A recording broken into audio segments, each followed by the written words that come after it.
Gostaria que você abrisse a sua Bíblia, Provérbios capítulo 28, verso 13. Se você puder ficar de pé para a leitura do texto sagrado, Provérbios 28, 13.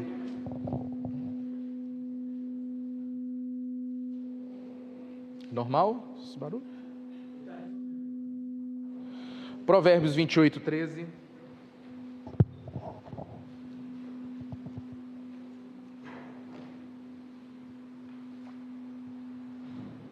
Eu quero então justamente nessa noite tratar do tema do livro, do assunto que eu abordo no livro, mas claro, no livro de forma mais exaustiva a gente trabalha e detalha esse tema, mas eu quero fazer algumas considerações importantes a respeito desse tema nessa noite. O texto sagrado diz assim, Provérbios 28, 13, apenas esse versículo, apenas esse provérbio: o que encobre as suas transgressões nunca prosperará, mas aquele que confessa e deixa os seus pecados, esse alcança misericórdia. O que encobre as suas transgressões ou seus pecados nunca prosperará, mas aquele que confessa e deixa alcançará misericórdia. Amém? Tome o seu assento.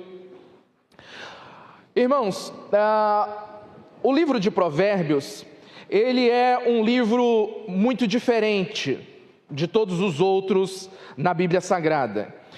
Quando você vai ler a Bíblia, interpretar a Bíblia e aplicar a Bíblia, o texto sagrado para a sua vida, você precisa ter muito claro de que são literaturas diferentes, são formas diferentes que você precisa também ver e interpretar de forma diferente.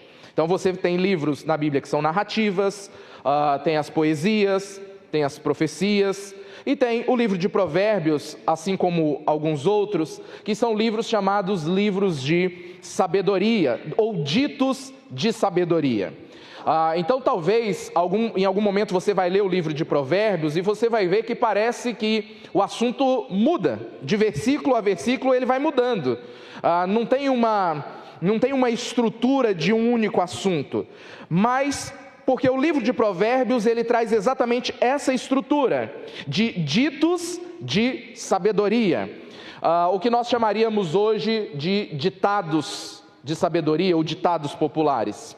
Claro que nesse caso, ditados inspirados por Deus. Então são provérbios que são coletâneas, que é uma coletânea de ditos de sabedoria, que em sua maioria são atribuídos a Salomão, filho de Davi. E esse livro, ele busca instruir o povo de Deus na sabedoria prática, mostrando contraste, sempre contraste, entre o justo e o ímpio, características do justo e características do ímpio, comportamentos do justo, comportamentos do ímpio, intenções do justo e intenções do ímpio, mas também fazendo esse contraste entre o sábio e aquele que é insensato, aquele que é tolo, e também aquele que teme ao Senhor e aquele que despreza o conhecimento do Senhor. Então você vai encontrar ao longo de Provérbios esse contraste, mais ou menos assim: o justo age dessa forma, no entanto, o ímpio age de outra forma. O sábio age de tal forma, o imprudente ou tolo age de outra forma. Então há sempre esse contraste entre o justo e o ímpio, o sábio e o tolo, aquele que teme e aquele que despreza o conhecimento do Senhor. Quando nós chegamos então no capítulo 28, que é o texto que nós lemos, ele pertence já a uma série de provérbios mais curtos e que são diretos, e que visa confrontar as atitudes e comportamentos com as suas consequências. E é sobre isso que eu gostaria de falar nessa noite, porque o texto que nós lemos, ele traz também esse contraste, ele faz esse contraste, porque ele diz o seguinte: aquele que encobre as suas transgressões jamais prosperará. Então veja, essa é uma atitude de alguém específico, aquele que encobre as suas transgressões, e há uma consequência disso, ele não prosperará. Mas aquele que confessa e deixa, alcança misericórdia. Você percebe esse contraste? Você percebe que são duas pessoas diferentes, são duas características diferentes, aquele que encobre e aquele que confessa e deixa. Também são duas consequências diferentes. Um não prospera e o outro alcança misericórdia. Então, há um contraste nesse verso que nós lemos, nesse provérbio que nós lemos. E ele começa então dizendo a característica de uma pessoa insensata, de um tolo, de alguém que não tem prosperado. E a característica dessa pessoa que não tem prosperado é que ele encobre as suas transgressões. E essa palavra encobrir é uma palavra que carrega a ideia de esconder. Ele disfarça, ele nega os seus pecados, ele nega as suas transgressões, ele encobre, ele esconde as suas frustrações, porque essa é uma marca expressiva da natureza caída do homem. Faz parte da nossa natureza. Lembre-se que lá no Éden, como o pastor disse aqui, quando Adão e Eva fizeram aquilo que não deveria, eles pecaram diante do Senhor. O Senhor, na viração do dia, procura Adão e Eva, e aí de repente eles estão escondidos. Eles estão atrás da moitinha, escondidos ali, e o Senhor chama Adão: Adão, onde está você? E a resposta de Adão é: Senhor, oi, eu estou aqui. É porque eu estava nu, né, e eu me escondi. E o Senhor então diz para Adão: Adão, quem foi que disse que você está nu? Por acaso você comeu do fruto que eu disse para não comer? E aqui agora está o grande problema. Porque Adão, diante do confronto e diante do seu pecado, diante da sua frustração, diante da sua queda, a resposta de Adão é: Senhor, a mulher que tu me deste, ela me deu do fruto e eu comi.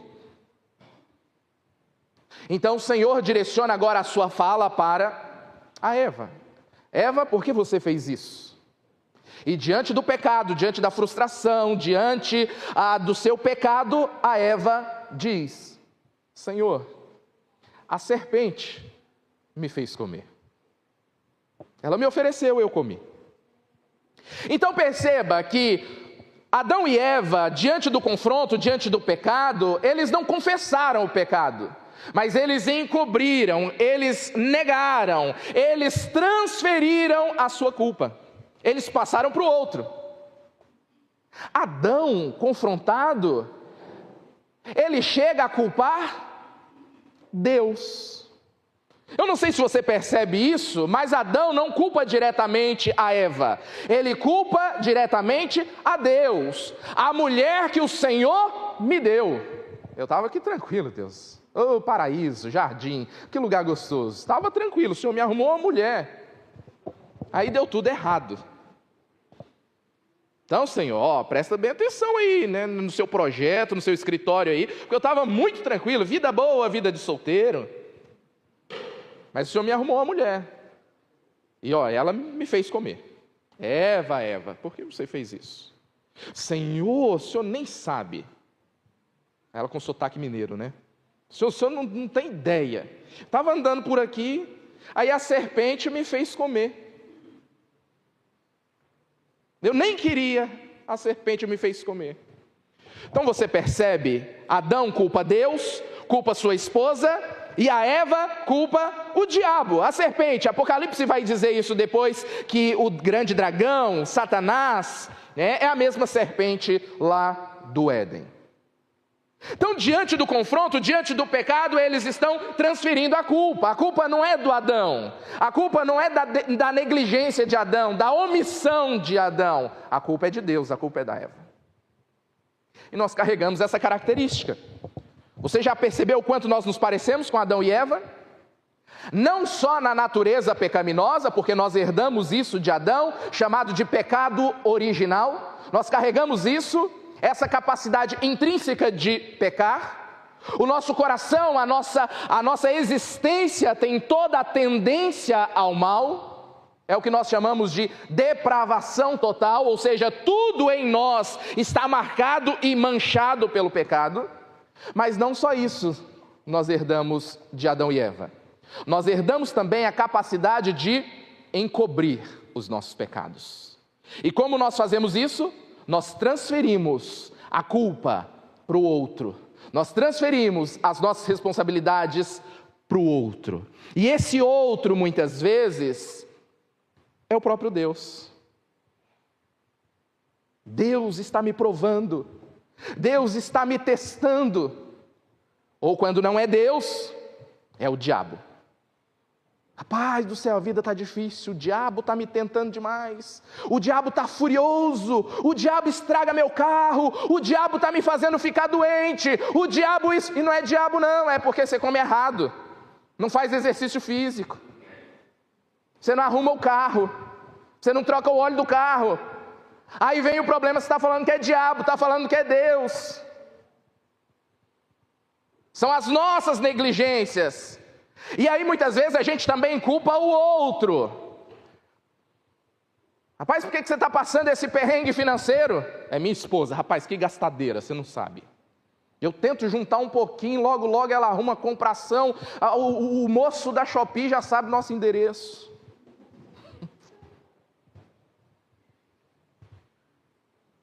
Quando eu menos espero, chega a notificação do cartão de crédito no celular, ela comprando. Não é ele quer dizer equilibrado, não. Ele está transferindo a culpa para a esposa.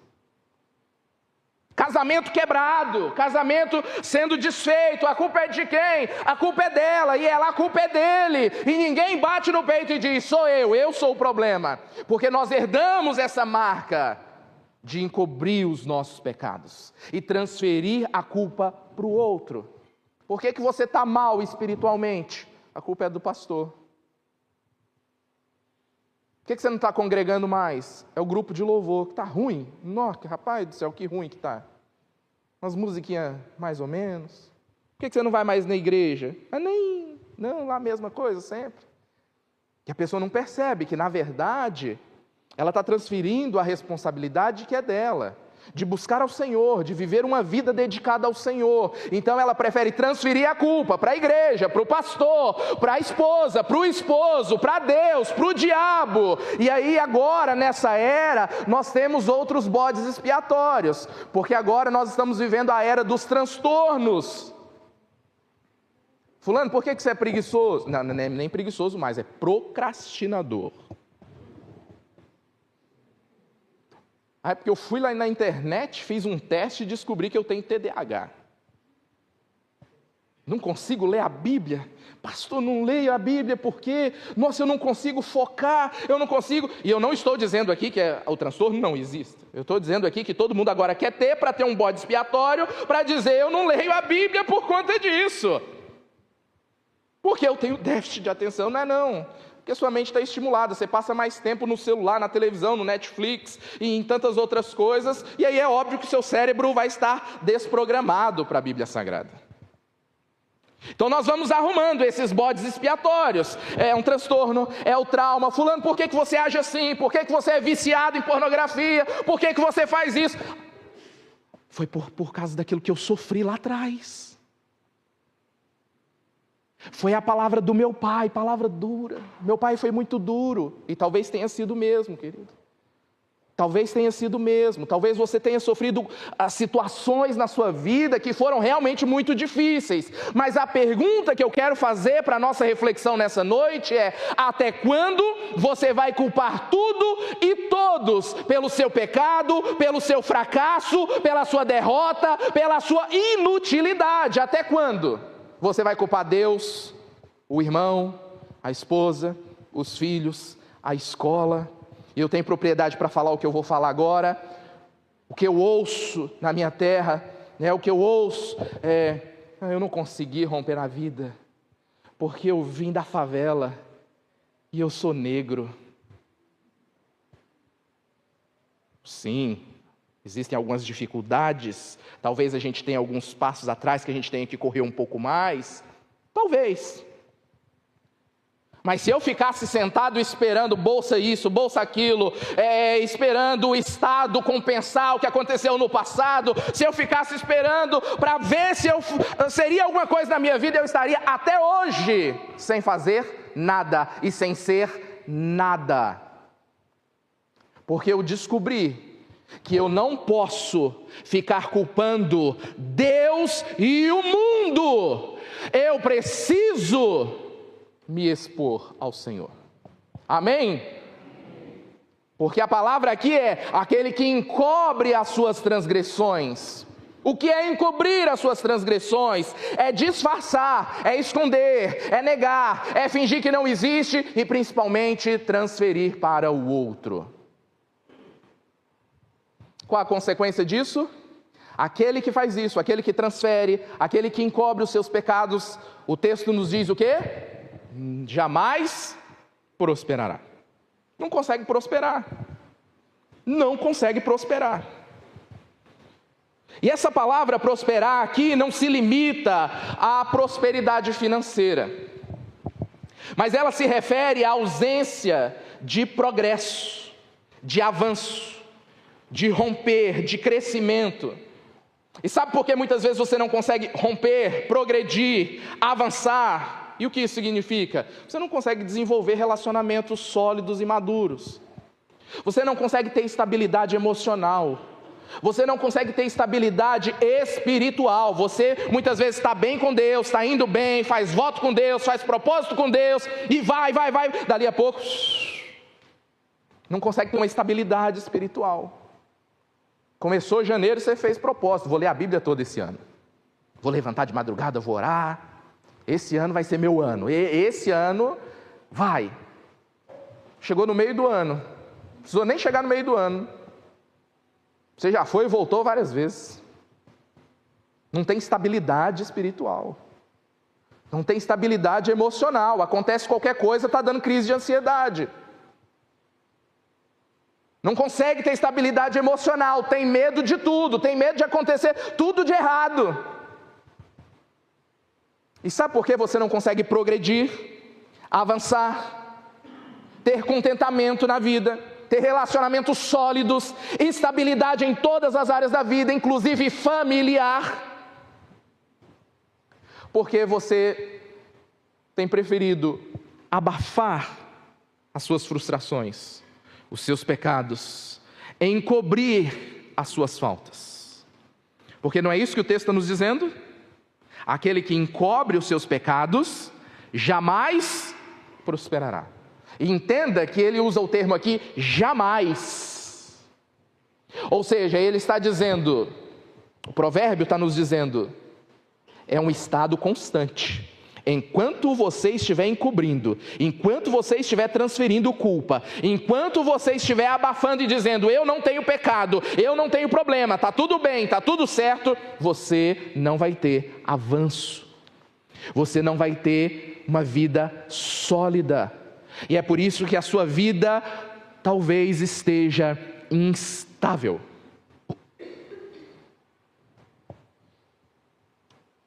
O que é estar instável? É estar inseguro, é não ter chão, é não ter estabilidade, é não prosperar.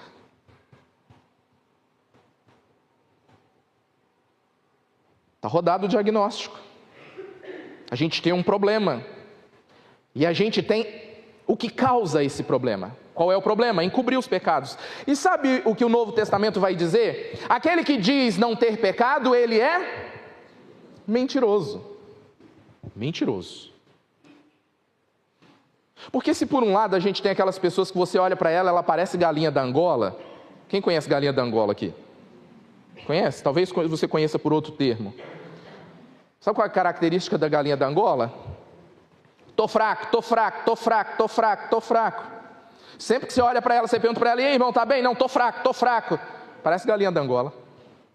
Então, se por um lado a gente tem, né, essa turma que nunca está bem mesmo, não, por outro lado tem aquelas pessoas que tentam maquiar e dizer que está tudo bem, está tudo certo, e que na verdade não está tudo bem, não está tudo certo, o coração está quebrado, o coração está em frangalhos, né, não tem estabilidade, as emoções estão abaladas.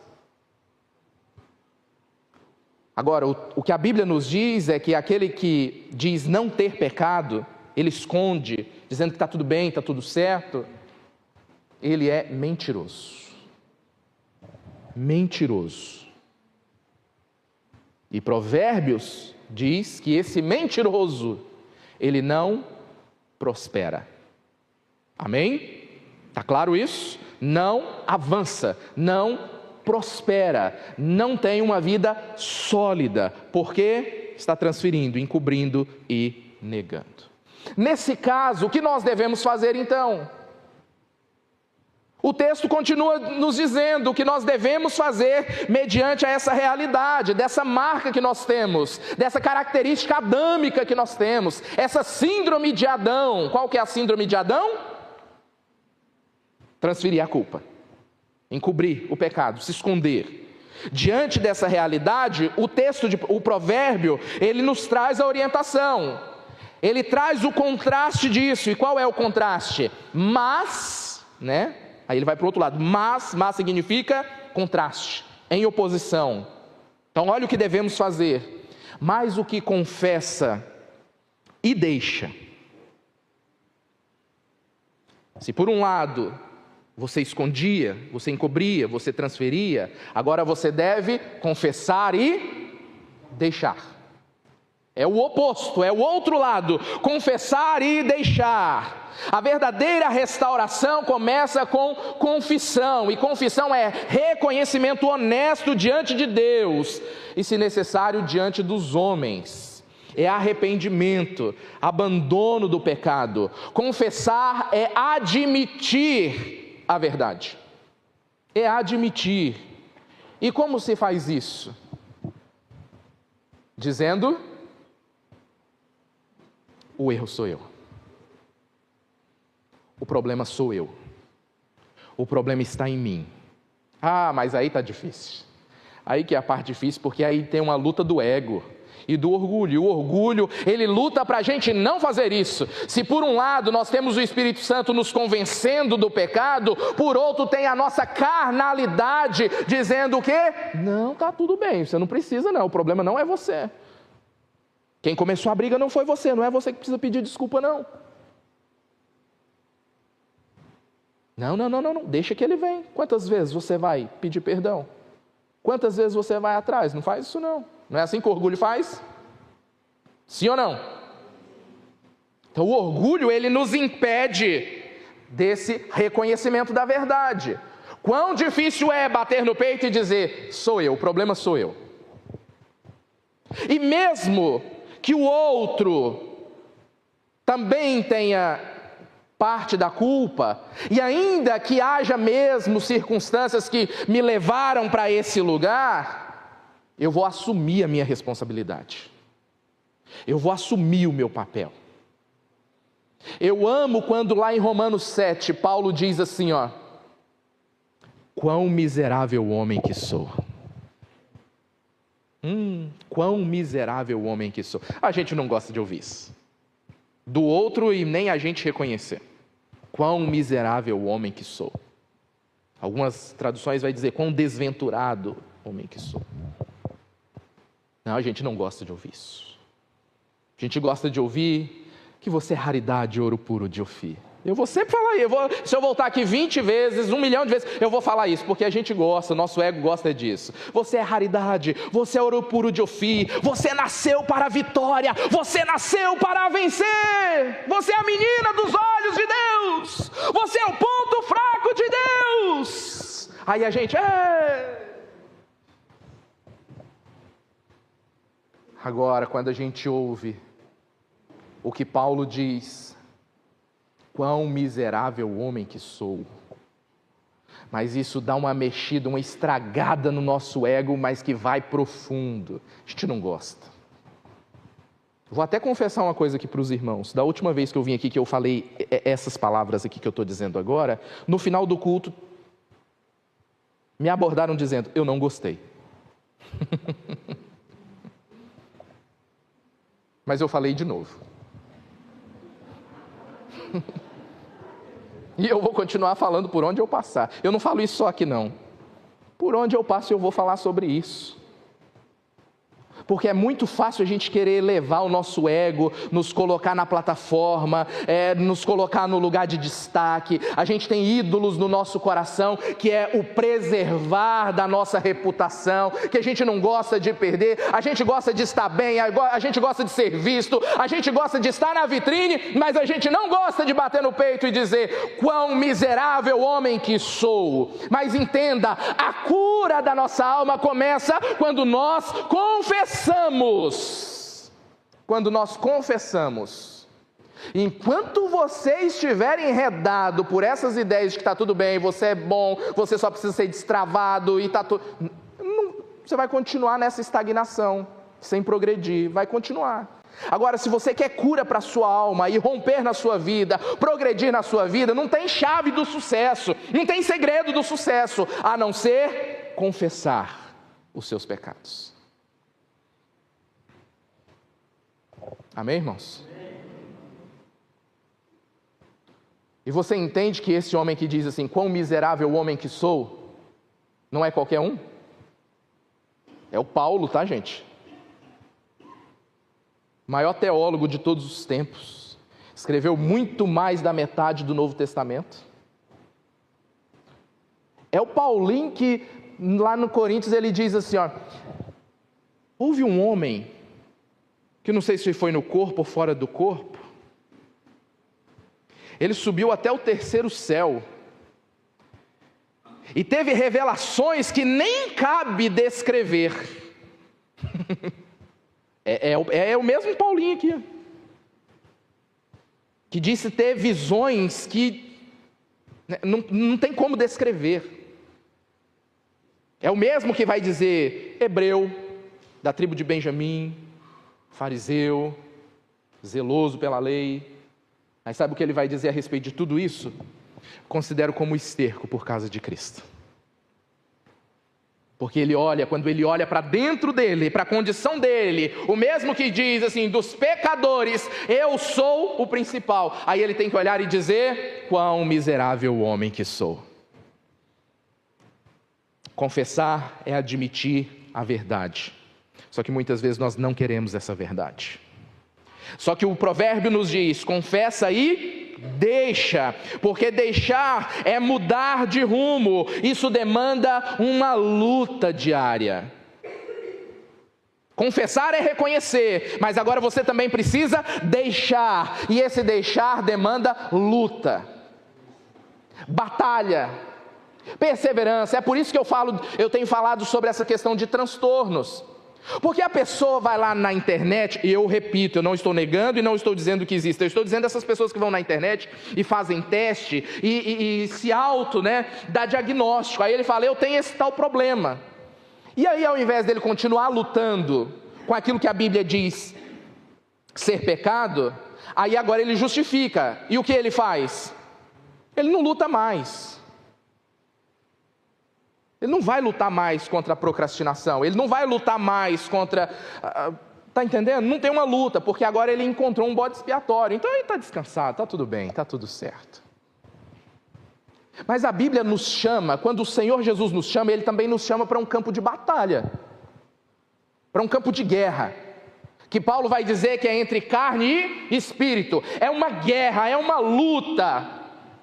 Porque é nessa perspectiva de que eu não preciso lutar mais, que os cristãos progressistas estão agora aceitando tudo, todos, qualquer patifaria por aí, porque não preciso lutar, todo tipo de amor vale a pena, todo tipo de amor pode, porque Deus aceita tudo, porque não tem luta.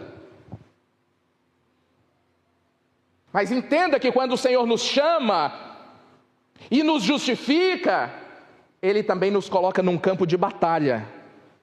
Precisa existir uma luta diária. E com quem é essa luta? Comigo mesmo. Seu maior inimigo não é sua esposa.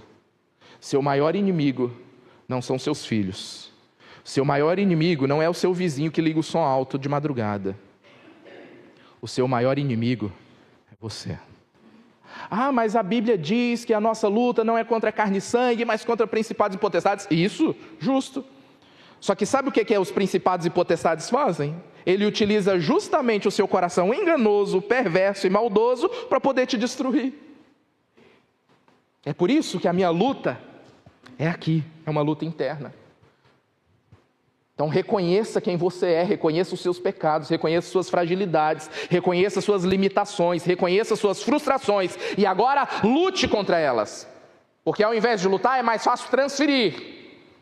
Mas o Senhor nos chama agora para não mais transferir, esconder, mas para confessar e deixar. E quando nós fazemos isso, quando nós deixamos, confessamos e deixamos, o que a Bíblia nos diz, o que o provérbio nos diz? Nós alcançamos misericórdia. Está vendo o processo de cura? Está vendo o processo de libertação? Que quando você agia do outro jeito, você estava preso, você não prosperava, você não crescia, você não rompia, então você estava preso. Mas agora, na posição de confessar e deixar, agora tem cura, porque o texto nos diz que nós alcançamos misericórdia. Quantos aqui querem alcançar essa misericórdia do Senhor? Amém? Nós precisamos, não é nem só uma questão de querer, nós precisamos dessa misericórdia do Senhor. Eu cheguei um pouquinho atrasado, mas eu acho que quando eu cheguei, o pastor Ismael estava falando exatamente sobre misericórdia. Nós precisamos dessa misericórdia, e a palavra misericórdia, ela está ligada a essa compaixão e a esse favor imerecido do nosso Deus. Está totalmente ligado ao que o Senhor fez por nós, derramando sobre nós a sua graça, o seu amor, o seu favor. Se queremos essa misericórdia, se entendemos a necessidade dessa misericórdia, precisamos confessar os nossos pecados e deixar os nossos pecados. Porque a justiça própria, entenda isso que eu vou te falar agora, a justiça própria busca meios para a gente se auto-justificar. Essa é a justiça própria. A gente busca meios para se auto-justificar. Fulano, você brigou na escola, qual é a primeira reação? Mas ele que começou. Então a gente já busca um escudo para auto-justificação, porque essa é a justiça própria. Agora, na justiça de Deus, não tem auto-justificação. Na justiça de Deus, na justiça que vem de Deus, nós não nos cobrimos, mas é o Senhor que nos cobre. É Ele que nos justifica.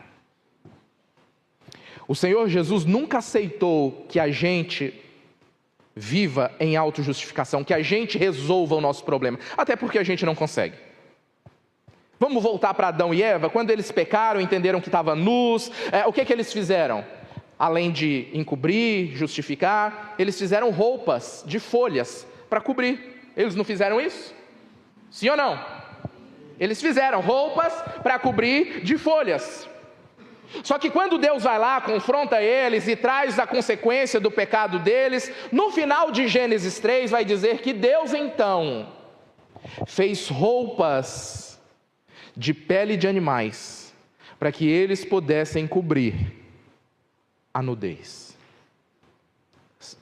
Sabe o que isto é? Isto é, Deus não aceitou a roupa deles. Ou seja, eles se cobrindo, eles cobrindo a vergonha, eles cobrindo o sinal do pecado. Deus não aceitou.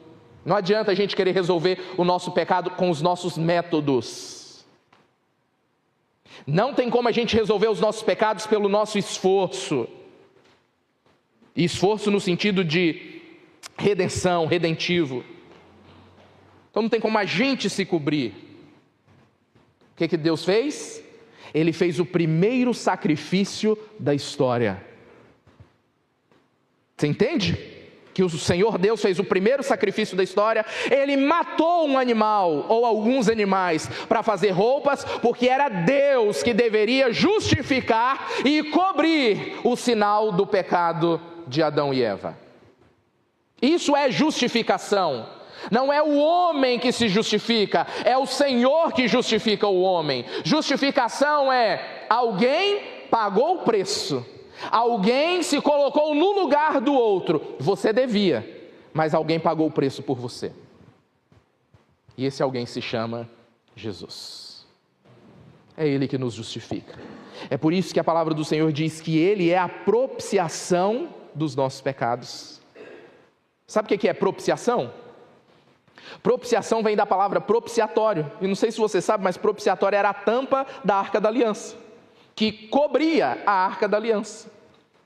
Propiciação é Deus é quem cobre o pecado do homem. E Ele não cobre escondendo, mas Ele cobre pagando o preço. Ele cobre se sacrificando para justificar ou tornar justo o homem. Então, se queremos alcançar essa misericórdia, devemos entender que a nossa justificação não está em nós mesmos. Não tem métodos humanos para isso, mas é o método de Cristo na cruz. É somente nele o derramamento do sangue dele. Sacrifício puro, suficiente e eficaz, que nos alcança até os nossos dias. Por isso que nós devemos nos entregar a Ele. É por isso que nós devemos ser submissos a Ele. Romanos 8:1, que é o texto que começa aí o livro. Agora, portanto, nenhuma condenação há para aqueles que estão em Cristo Jesus. Porque se você confessa, se você deixa e você se submete à pessoa de Cristo, agora o próprio Cristo é representante, é o seu representante, o nosso advogado fiel. Então não tem mais condenação, agora Ele nos purifica, agora Ele derrama dessa misericórdia, e essa mesma misericórdia que nos tira da escuridão. Não há mais escuridão. Muitos bloqueios na vida espiritual, emocional e até ministerial decorrem de pecados não confessados e de culpas não tratadas. Quem encobre o pecado, na verdade, está escondendo a si mesmo da graça de Deus. Eu vou repetir isso. Quem esconde o seu pecado ou transfere o seu pecado, na verdade está se escondendo a si mesmo da graça de Deus. Provérbios 28:13, que nós lemos: aquele que encobre os seus pecados jamais prosperará, mas aquele que confessa e deixa alcança misericórdia. Ele está totalmente ligado a 1 João, primeira carta de João, capítulo 1, verso 9. E eu quero terminar essa palavra lendo esse texto. Por favor, abre. 1 de João, capítulo 1, verso 9. E enquanto você vai abrindo aí para a gente fazer essa leitura final, eu quero perguntar para você, para essa nossa reflexão: você que entendeu, que fez esse diagnóstico, o Espírito Santo em você, não consegue romper, não consegue ter relacionamentos sólidos, vida estável, vida emocional estável, você não consegue, você tem sido essa pessoa. Você entendeu que isso é falta de se expor diante do Senhor? Mostrar para Deus, diante de Deus, quem de fato você é. Senhor, eu sou preguiçoso. Senhor, eu não tenho dado valor ao que realmente é prioridade na minha vida. Senhor, o problema da minha casa, da minha família, é porque eu tenho sido omisso. Senhor, o problema lá na minha família é porque eu, para não causar outros problemas, eu prefiro ficar em silêncio. Senhor, o problema nos meus relacionamentos é porque eu já entro com muitas reservas. Então o problema sou eu, o problema não é o outro. O problema é que eu entro com o pé atrás e eu não consigo me abrir, eu não consigo me entregar num relacionamento, eu não consigo confiar nas pessoas. É isso que nós devemos fazer, olhar para dentro de nós e dizer: o problema sou eu, o miserável sou eu, o pecado está em mim. A dificuldade está comigo. Sim, aconteceram coisas no passado, traumas, abusos, frustrações, palavras pesadas, sim, mas o problema está em mim. Quão desventurado homem que sou, quão miserável homem que sou. Essa é a nossa atividade, o nosso desafio, a nossa missão, junto com o Espírito Santo, olhar para dentro de nós e reconhecermos que somos carentes da graça de Deus. Quantos aqui entenderam que são carentes da graça de Deus? Amém? Diga: eu sou carente da graça de Deus. Sou carente da graça de Deus. E veja então o que João vai dizer no capítulo 1, verso 9 da sua primeira carta. Se confessarmos os nossos pecados, Ele é fiel e justo para nos perdoar os pecados e nos purificar de toda injustiça.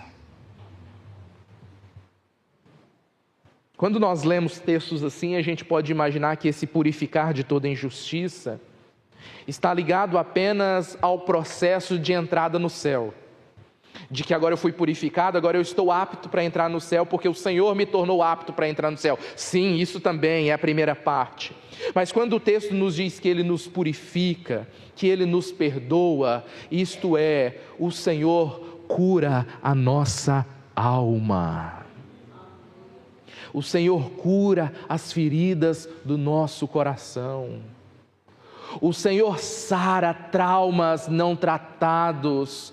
O Senhor sara corações rancorosos. O Senhor sara corações magoados. O Senhor reconcilia relacionamentos quebrados. O Senhor reconcilia famílias que estão em desordem. O Senhor cura emoções desestabilizadas. Quando a palavra do Senhor diz que Ele nos perdoa e nos purifica de toda injustiça, isto é, o Senhor, a ação de Deus, a obra de Cristo é completa nas nossas vidas. Ele cura corpo, alma, espírito, família, sociedade. Ele é Deus que cura, Ele é Deus que sara, Ele é o nosso Deus que tem ação completa em toda nossa existência. Amém?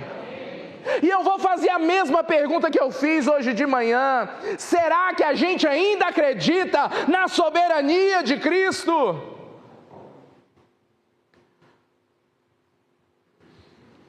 Porque você está procurando cura em coisas dessa vida que são passageiras.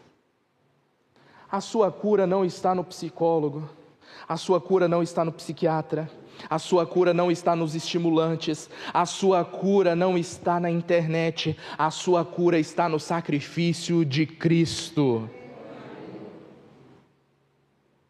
Vou dar um spoiler do livro, no finalzinho eu deixo uma página de observação dizendo: eu não estou aqui dizendo que é para você largar a sua terapia, não estou dizendo aqui que é para você não ir mais no psicólogo, tem psicólogos bons, amém? Mas o que eu estou dizendo é que o selo de credibilidade para a cura de alguém não está no "a ciência comprova", mas está no "assim diz o Senhor". Amém? Eu queria continuar falando sobre isso, mas vamos encerrar aqui. Eu quero encerrar com essa reflexão: o sacrifício de Cristo é completo, suficiente, e é a cura que a nossa alma tanto precisa. Se confessarmos os nossos pecados, está vendo que tem uma condição aqui para esse processo?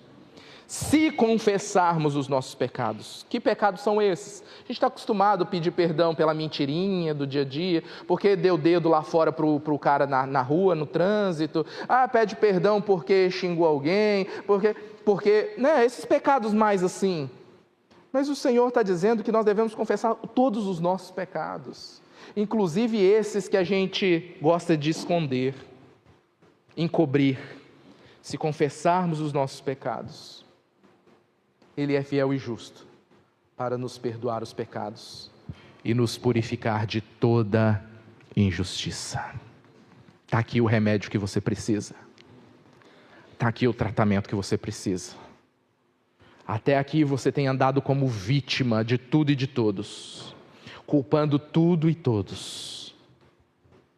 Mas o Senhor te chama a uma jornada de vida e propósito.